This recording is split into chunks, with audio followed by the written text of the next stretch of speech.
I'm going to tell you about by far the greatest gold discovery ever made on planet Earth. There is no other district that's even close, not even nearby, nothing. It's by far and away the greatest of all gold districts. From every year after its discovery in the 1880s, it led the world in annual gold production for over a century. In fact, it wasn't until 2006, remember it was discovered in the 1880s, it wasn't until 2006 that some other district on planet Earth produced more that year than this district did. Don't believe me that this was Earth's greatest gold discovery? Well, let me show you a chart to prove it to you. So this circle chart represents all the gold that's ever been found by mankind, from the first caveman who picked up a nugget in a stream down to gold that's been produced recently in big mines with cyanide. And all together, of all the millions of ounces of gold that have been recovered by mankind, 1/3 of it has come from one district in all the earth. And that one district is the Witwatersrand district in South Africa. All the rest of the world combined, all of Australia, all of the United States, all of Canada, Mexico, Central America, South America, Europe, Asia, including Russia, China, the West African gold mines, the North African gold mines, all of them put together is 2/3. And the one district, Witwatersrand, is 1/3 of all the gold we've ever dug. It's a strange story of intrigue and suspicion, of war and strange government officials that didn't want gold to be found. And geologists still to this day argue amongst each other as how the gold got there to begin with. It's a story pretty much like no other. So let me tell you all about the discovery and working of the famous Witwatersrand district in South Africa. And even if you don't live in South Africa or nearby or visit that country, there's still a number of lessons for prospectors all over the globe to learn from this discovery, from this district, and how it was worked. Hey, I'm Chris Ralph, the professional prospector, and today we're looking at the Witwatersrand gold discoveries in South Africa. Now, if you live in South Africa and you speak Afrikaans, which is one of the native dialects, one of the languages spoken there, you would pronounce it more like Witwatersrand. But I'm American and I pronounce things the American way because I live in America. And so we're going to call it Witwatersrand because that's how it's normally pronounced here. Although this guy was not the person who discovered gold on the Witwatersrand, the first guy who found gold in the region, who discovered the first gold discovery in the area, was a guy named John Davis. He was an English mineralogist and knew a lot about mining and gold, and he made this first discovery. And he made this first discovery way back in 1852. At the time, the area was part of a Dutch Boer republic called the South African Republic, and the people that were there, most of the people were descendants from the Netherlands. They're Dutch, and they had settled there, and Boer kind of means farmer. So they moved in and started farms and built towns, and they were settling the land. Mr. Davis showed his gold find to then President Pretorius and expected that his find would be welcomed. Most politicians, when gold is discovered in their land, that's great. They're excited about it because it's going to bring wealth to their nation.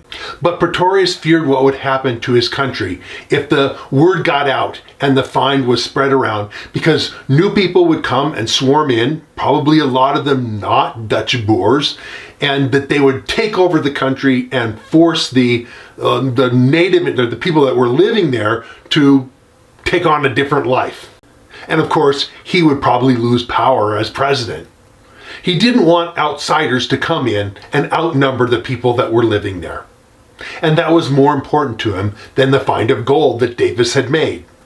Davis was warned that if he told any foreign powers about his discovery, and that if a disturbance was created, he would be captured and given the death penalty. Tavis was told to sell his gold to the government treasury, which they paid him the going rate for, and he had about 140 ounces. That wasn't a bad discovery for a single guy, right? But he was subsequently escorted to the border and basically kicked out of the country. He went back to an English colony called the Cape Colony there at the southern tip of Africa. A few other people also made small finds in the area of the South African Republic, and they were similarly told that if they let their discovery be made widely known, that they would be given the death penalty. At this place in time, the Dutch Boers and the English in the southern part of Africa were highly suspicious of each other. You see, this was a time when England was conquering countries all over the world and taking over land and expanding their empire. It was the time when the sun never set on the English Empire because it was so far flung around the globe, there was always a part where the sun was shining. Because of this, the English say that it was an Englishman that discovered the Witwatersrand deposits, and the Dutch say that it was a Dutchman who discovered them. Now, the truth is, the Dutch guy is the one who first found gold in the Witwatersrand formation, but he only found minor amounts of gold. It was the Englishman that found the main reef, the main zone where the gold comes from in the Witwatersrand, and yet neither one of them were really aware of the scale and potential of their finds. It's thought that the Englishman, his name was George Harrison, sold his claims on the Witwatersrand for less than 10 pounds, which in modern English or modern American money is a few $1,000s. He took off to another area where there was gold because he thought the prospecting was better, and no one ever heard from him again. But there were a lot of people who were a lot more farsighted. And by 1886, an army of diggers had descended upon the Witwatersrand, hacking away with picks and shovels and digging along a line of deposits that soon stretched for almost 40 miles going east to west. A swarm of fortune seekers started to arrive from all over the earth, including Australians, Californians from the US, Welsh miners, and Cornish from England, and literally prospectors scattered from all over the globe. The newly arrived prospectors began prospecting the entire area and started finding quite a bit of gold. Part of the problem with why it took so long to find these deposits and to recognize their potential, it wasn't like the first guys who found them really saw the potential. It took so long to recognize the potential. You know why? Because it wasn't what they were really looking for. They were thinking quartz veins and that kind of stuff, and it doesn't look like that. The Witwatersrand, and we're going to talk more about this, is a layer of conglomerate in some other rocks, and the rocks above and below have little or no gold in them, but this layer of conglomerate is where all the values are. And this is a big lesson to modern day prospectors, because a lot of times we get so focused on one type of thing that we're looking for that we ignore the good stuff that's right in front of us. The same thing happened in the United States. The world's second largest gold deposits, second largest district or region, is the Carlin Trend in Nevada. And thousands, tens of thousands of early day pioneers hiked right through there, took their wagons right through there, never recognizing that there was big deposits of gold all around them, because the Carlin rock, it just doesn't look like anything that you'd recognize as being a gold deposit. And the same thing happened here in South Africa. So that's a big lesson to us, to keep an eye on what's really there and to test things, and to not get so focused on one thing that you ignore the good stuff that's right next to you. Now, the Witwatersrand is a range of low-lying hills in the Transvaal region. The name means Whitewater Ridge. Witwatersrand. Okay, that's what it means. It means Whitewater Ridge. Let's take a look at some photographs of the region. This is a general view of the region.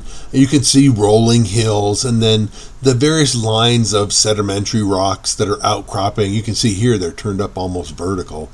But the sedimentary rocks are overlain by some volcanic rocks. And honestly, I wouldn't take this as the world's greatest place to prospect, but it turns out that, it has gold in it that you wouldn't have suspected. There are a number of picturesque waterfalls that come down, and you can see how it gets the name Whitewater. This time around, other than compared to the time when gold was first discovered, this time around the government was willing to accept that this was a valid gold find, and so they opened up the area to claim. Now, still at this time, they didn't think it would last. They thought it would be like a lot of other districts, maybe work for a few years and then it would peter out and that sort of thing. And so the government just didn't really think that much of it in the short term right after the discovery. But the gold finds did not give out, and it kept increasing, and more finds were made, and production kept going up, and more people came in, and the gold region just grew and grew. A shanty town was soon built in the area, boom town, typical boom town, and the camp was known as Ferreria's Camp. However, within a few years, this continuing to grow and sprawl camp became known as Johannesburg. Like many gold rush towns, this gold rush town nurtured basically every form of vice. Banks and boarding houses competed for space with over 500 saloons. Imagine a boomtown with 500 saloons. That's crazy. But this was a really, really big boomtown. Criminal organizations, groups with roots in New York City and London found fertile space to operate in the new Johannesburg town. Within 10 years, Johannesburg was the largest town in the southern part of Africa. The gold rush saw massive development of the whole area, and even to this day, Johannesburg is still the largest and most important metropolitan area in South Africa. Destitute Boer farmers, driven from their lands by debt and by drought, clustered in the slums surrounding Johannesburg. Blacks from neighboring countries migrated to the area, often in large ethnic groups, and worked in the mines, signing contracts to work for 6 to 9 months, and then after they've completed their contract, they would return home to their rural farms and lands. However, some of the blacks settled permanently in the city, carving out niches to work for various companies, sometimes as rickshaw drivers, domestic workers, and washermen. By 1896, Johannesburg had grown to a city of over 100,000 people.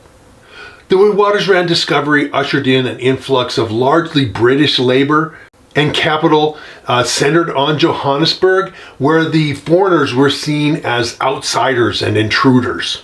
Remember, the government and the Dutch Boers were very suspicious of the English, and they were seen as unwelcome visitors with a hope that they would go home soon. They were considered to be a threat to the government and to the Boer farmers' way of life.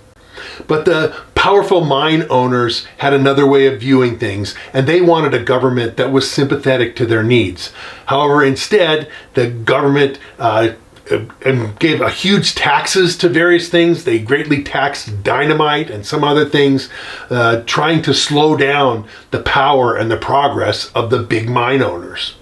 And this agitated the mine owners and a lot of the other British citizens that had power, and they took it as an excuse to try and take over the government.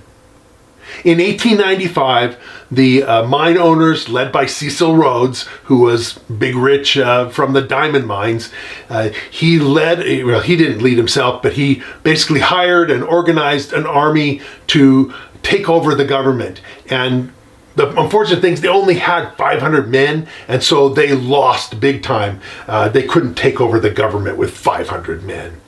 When it failed, the Boer president and the Boer government began to prepare for a war that they thought was inevitable.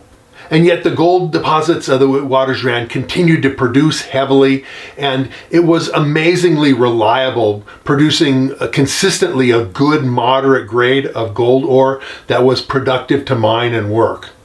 The reef, though, dips away from the surface to hundreds and ultimately many thousands of feet deep in the earth.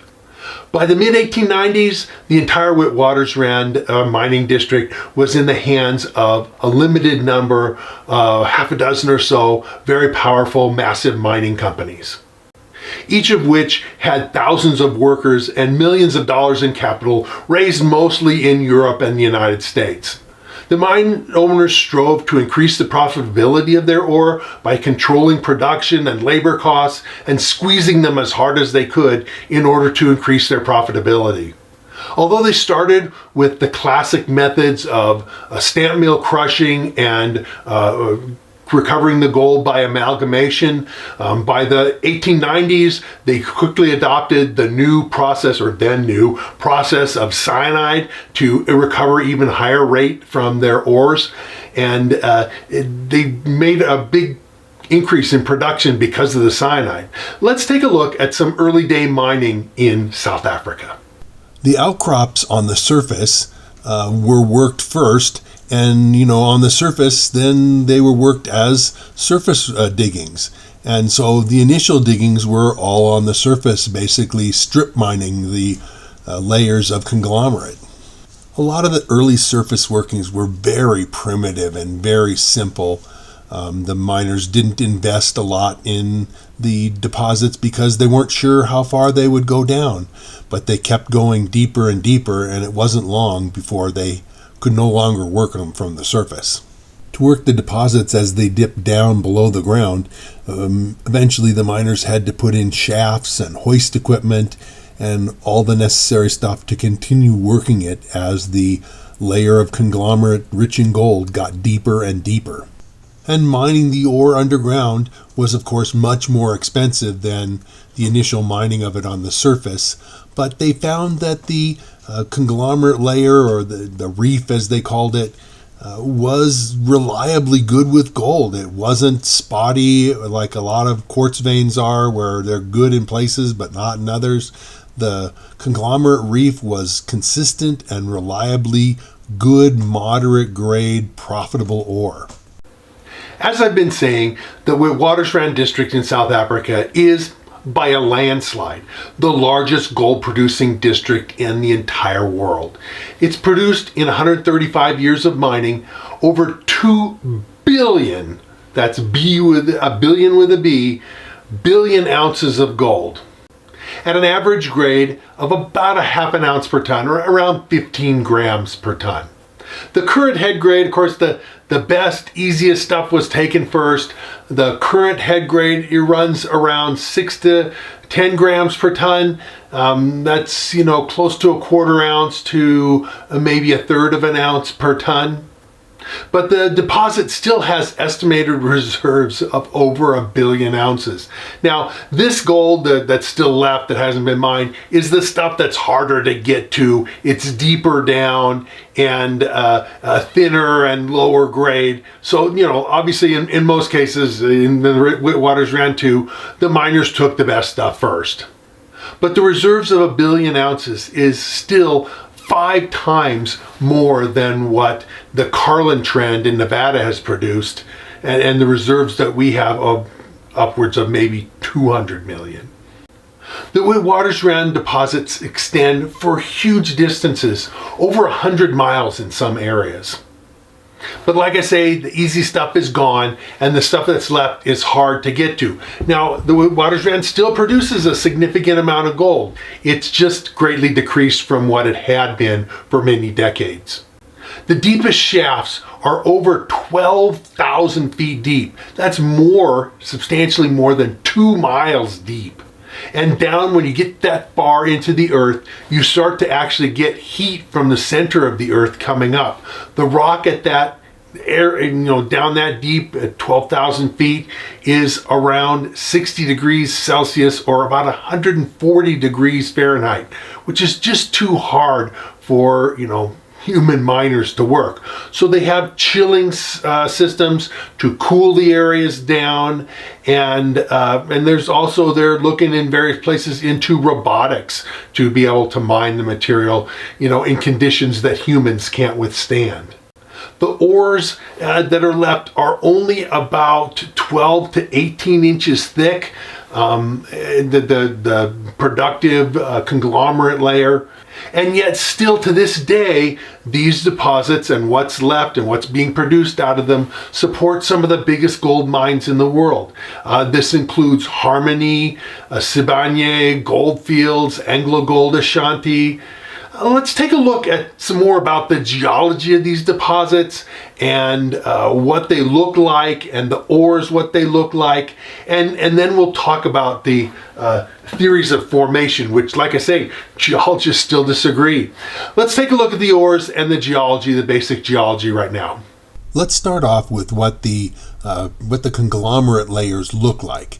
And this is what, in the face of an underground mine, the gold-bearing conglomerate layer would look like. You can see all the white quartz rounded cobbles, and indeed this was a gravel type deposit of sorts, and you can't see it so well, but sprinkled through that conglomerate layer is a whole lot of pyrite, a lot of which is stuff that came later.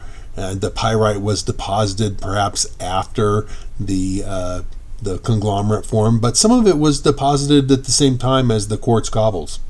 Here's another view, a close-up view of the conglomerate, and you can see the rounded quartz pebbles in this, and it's rounded quartz with stuff in between, and if you look closer you can actually see that cracks in the rock go through the quartz pebbles. So this has been very well solidified over all the millions of years since it was laid down. You can see little bits of pyrite in this if you're seeing it in person, but it's hard to see in this photograph. Here's another close-up view of the gold-bearing conglomerate from the Witwatersrand. Again, the white, rounded quartz cobbles, but in this one you can see the pyrite real plainly. The yellow stuff in here is not gold, it's pyrite, and you can see quite a bit of it. Now, there is gold in this, but in general, in most of the Witwatersrand ores, the gold is not visible easily to the naked eye. Again, here is another shot of the conglomerate layer, and you can see it's kind of sandwiched between shaly sandstone below and some sandstone above, but in between is this conglomerate layer that dips down, and that's where all the gold is. And here is an outcrop of this gold-bearing conglomerate material on the surface. You can see it's been thoroughly oxidized. Whatever pyrite was in it has been converted to the red-brown iron oxides, but you can still see the rounded quartz cobbles, even though the rest of the material is starting to wear away. But this is what would have been found by the first discoverers, and they tested it and found gold in it. Now, I do want to add that conglomerate is actually a very common rock, and it occurs in many, many places worldwide, and 99.999% of the time it doesn't have any significant gold in it. Gold-bearing conglomerate really is a 1 in a million kind of a thing. It's just rare. Now, the conglomerate, though, is actually pretty common. Okay, so let's look at the geology of the Witwatersrand. And it's thought that there were gold-bearing hills up above, and streams went out of it into a shallow inland sea where the Witwatersrand Basin was, and that these streams and rivers had quite a bit of gold in them, and the gold was eventually deposited in the delta in the alluvial fan that is at the bottom of the stream where it dumped the inland sea. The material just flowed into this huge basin and built up layer after layer after layer of sand and gravels and occasional bits of lava when there were eruptions. And eventually it came to be that the basin was fairly full and the sediments leading into it comparatively flat. And you see these big alluvial fans coming out of the mountains. The green hills marked here are gold-bearing greenstones that are contributing pyrite and gold and other heavy minerals into this basin, into the alluvial fan. And then once the river got out of the hills and into this big flat alluvial fan, it was this braided stream system, different lines, but it layered out that when there were periods of heavier rain and more water, you would get layers of conglomerate, and these conglomerates would be the material that washed the gold and pyrite and other heavy minerals out of the hills. In this diagram, you see the dashed line is kind of the north edge of the basin, and the orange-brown areas along the north edge and also the west edge of the basin are the alluvial fans that were coming into the basin from the hills with rich gold veins in them. And this is the alluvial fans that were dumping into the basin. In this map, the areas marked in blue are the areas that have been mined for their gold. And you can see that it correlates really well with where these alluvial fans dumped into the basin at their edge. Now, it's important to note the scale of this. So on the right-hand side, you see a scale 50 and 100 kilometers. You get a feel for how huge these areas are that they've mined for gold. Like I say, one of the strangest things about the Witwatersrand, it's the biggest gold deposit in the world. It's been mined for 130 years. It's produced huge amounts of gold, and yet geologists still disagree. How did it form? What caused it to be there? It's an unusual deposit, and like I've talked about the geology, the general geology about how, these layers were formed long ago, and that kind of basic geology stuff, the geologists don't really disagree about. There's really not any big disagreement about it.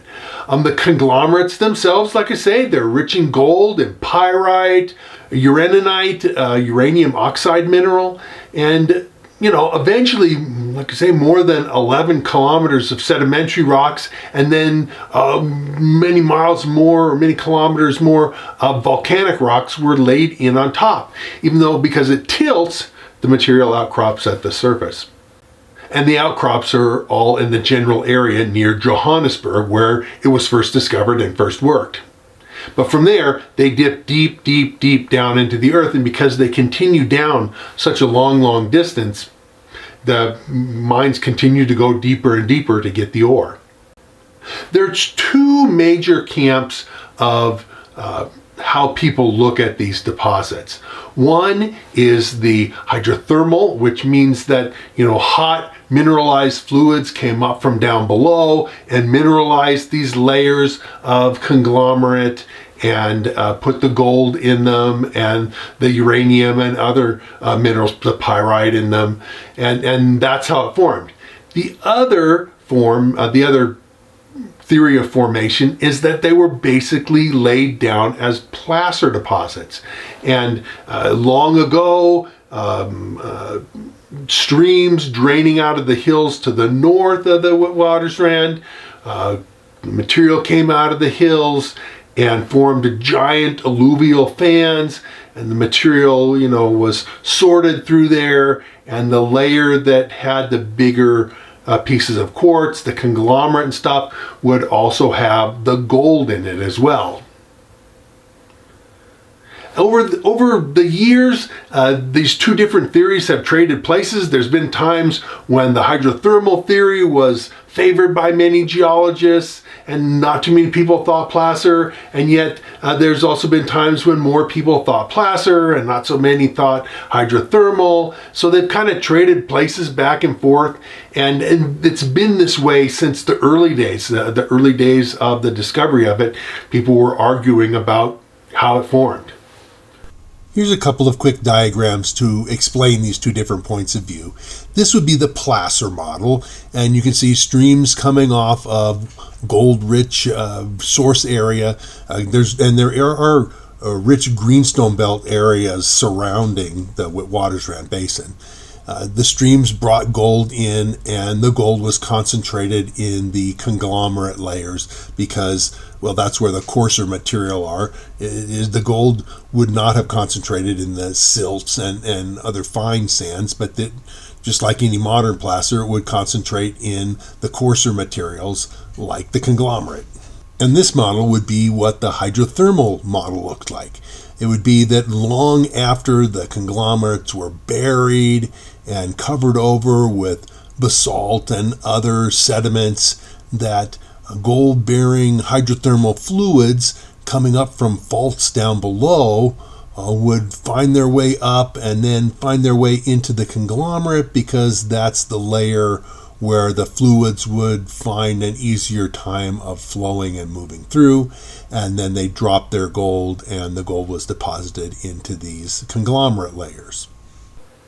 Both theories allow that the gold kind of tends to look more hydrothermal. A lot of the little pieces are angular and sharp, but there are some pieces of gold in the thing that are rounded and look like they have undergone rolling and that sort of thing in placers.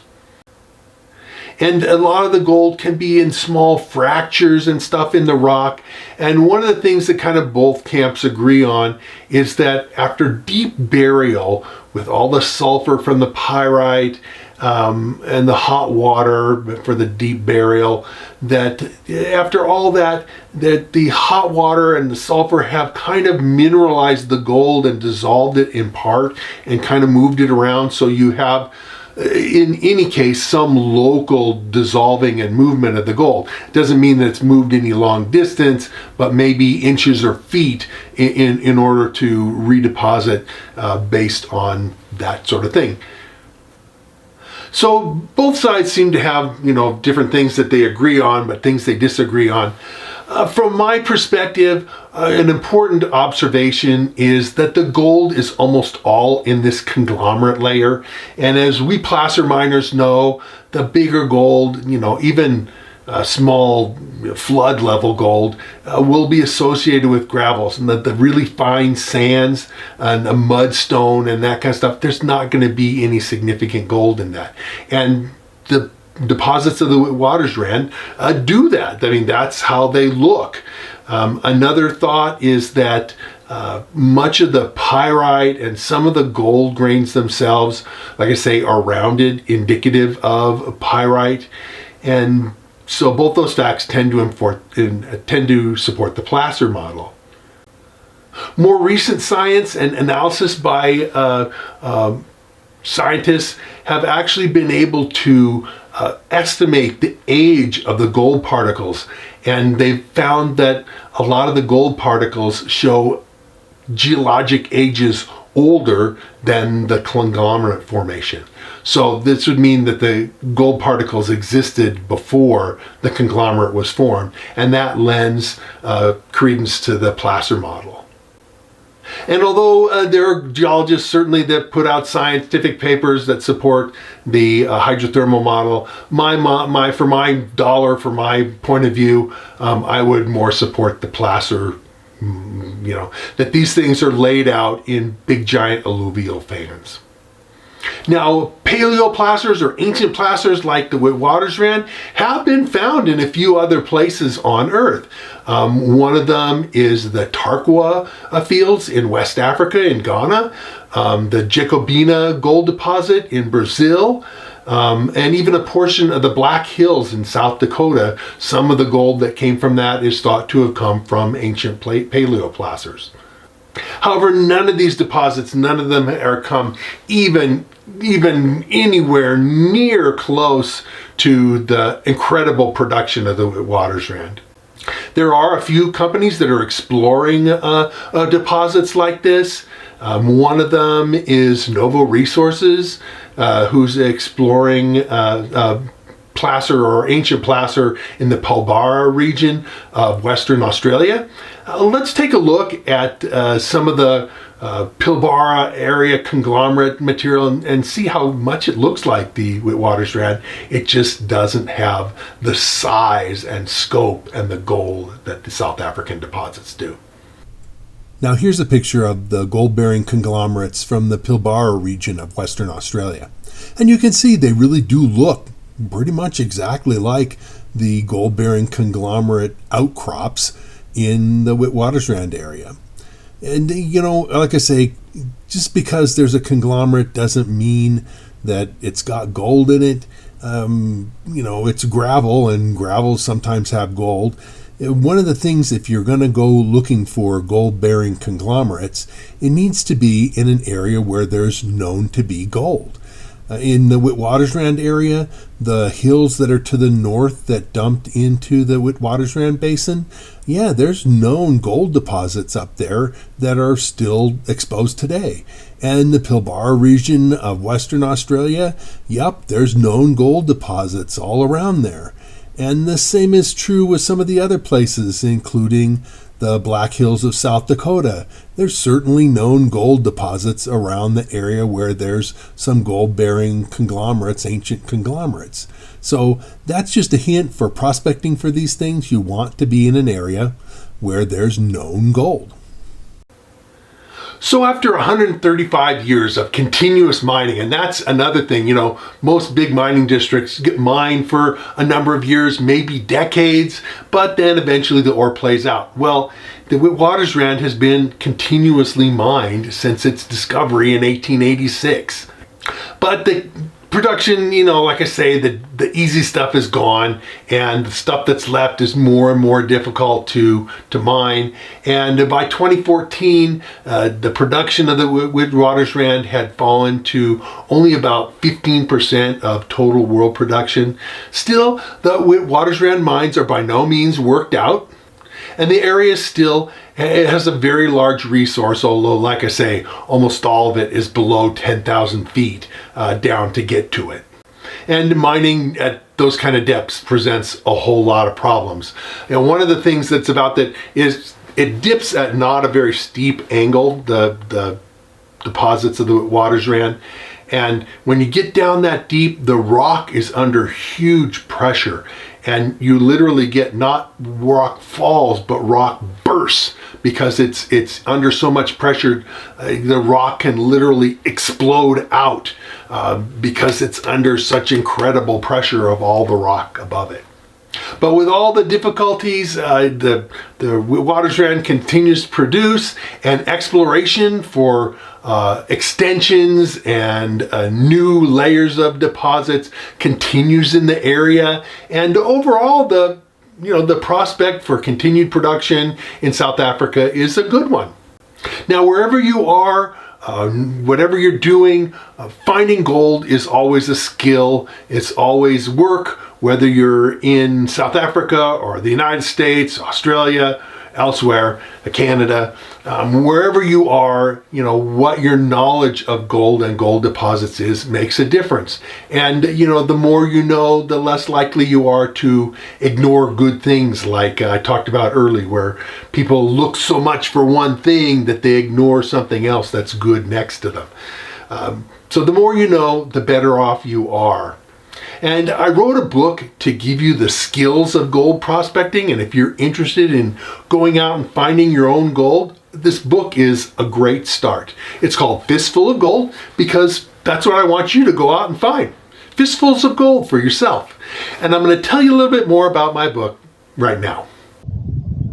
So this is my book, Fistful of Gold. You can see it's an encyclopedia distilling down my 45 plus years of prospecting experience plus my degree into the parts that you need to know. I spent most of 10 years writing this. It was not just a simple effort that, I sat down and wrote it. You can see it's like 250,000 words. It's not something you're going to read through in a day or maybe even a week or more. But it's got a lot of information and reference material that you can come back to. You can read it once and read it again and get more out of it, because there's just that much depth of material in this. I wrote this book because I want you to have the skills to go out and find fistfuls of gold for yourself. And if you have the skills and know what you're doing and get out in the field and make a real effort, you can find significant gold. It's not easy. I'm not going to tell you that, because, gold, it wouldn't be, close to $2,000 an ounce, which is what it is right now. It wouldn't be so expensive if it was easy to find. It's not easy. You just can't walk out into an old gold field and start picking up nuggets. If the gold was easy to see and find, the old timers would have picked it up and taken it themselves. So you got to have skill. You got to know what you're doing. You got to be able to master what it takes to find gold, and you've got to have the persistence and put in the effort to find the material, to find the gold or diamonds or gemstones that you're looking for. Now, book has geology, it has facts about gold, it has stuff about diamonds and platinum, but it's mostly about gold deposits, how gold deposits form, how placer and nuggets form, all the questions you probably wanted to ask. The book is available on Amazon, and I'll put a link to it in the description below, but you can look up on Amazon Fistful of Gold and by Chris Ralph and find this book. Now, the book, if you look at it, it has a very high rating. It has like a 4.7 or 4.8 out of 5, which is really high. I mean, it's hard to please everybody, but I'm close to a 5 out of 5, not far from it, right? So it's been out. I've sold more than 15,000 copies of this book, and I've had tremendous response, tremendous positive response by the people who buy it. And I think if you buy it, you'll be just as happy with it. Now, in addition to my book, I also have a website that I do, and I'll tell you a little bit more about my website and show you some images from the website right now. Now, my website is nevadaoutbackgems.com, and I'll put a link to the prospecting page, this prospecting encyclopedia page, down in the description below, but you can find it at Nevada Outback Gems. I sell some jewelry, turquoise, other gemstones there.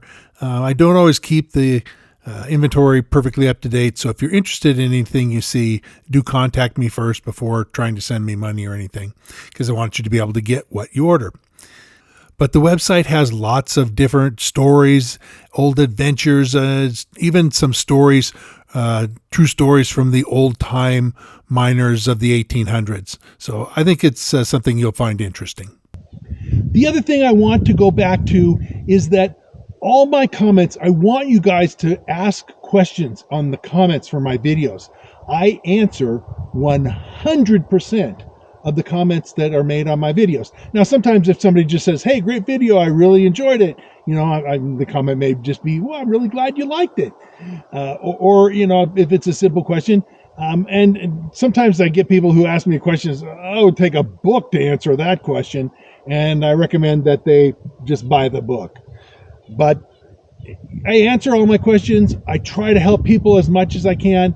I'm here to help you. So if you're interested in gaining the skills, if you're interested in knowing what you need to know to be successful, follow along with me. Subscribe to my channel, hit the bell so that they'll let you know when I come out with new videos, and I try to do that pretty much every Saturday morning.